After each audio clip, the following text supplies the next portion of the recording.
یه حرفایی همیشه هست که از عمق نگاه پیداست، از اون حرفای تلخی که مثل شعر فروزیبا، از اون حرفا که یک عمره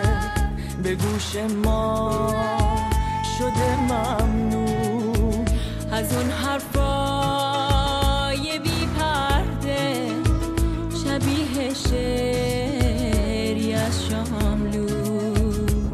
از اون حرفا که میترسیم، از اون حرفا که باید زد، از اون درد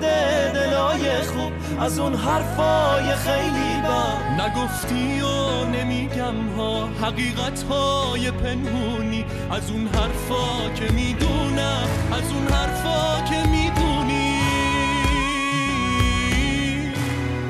به زیر سقف این خونه منم مثل تو مهمونم،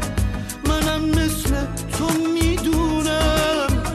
تو این خونه نمیمونم. به زیر سقف این خونه منم مثل تو مهمونم، منم مثل تو میدونم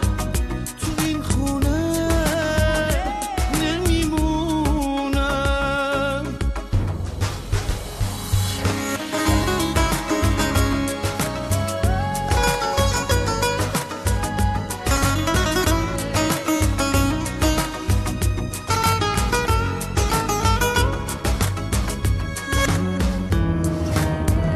یه حرفایی همیشه هست که از درد توی سینه است،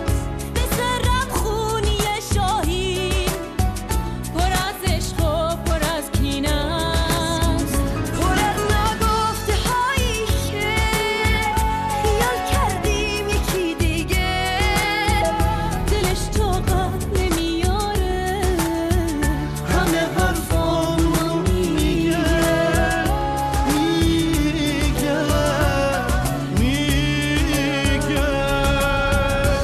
همیشه آخر حرفا پر از حرفای ناگفته است، همیشه حال ما اینه،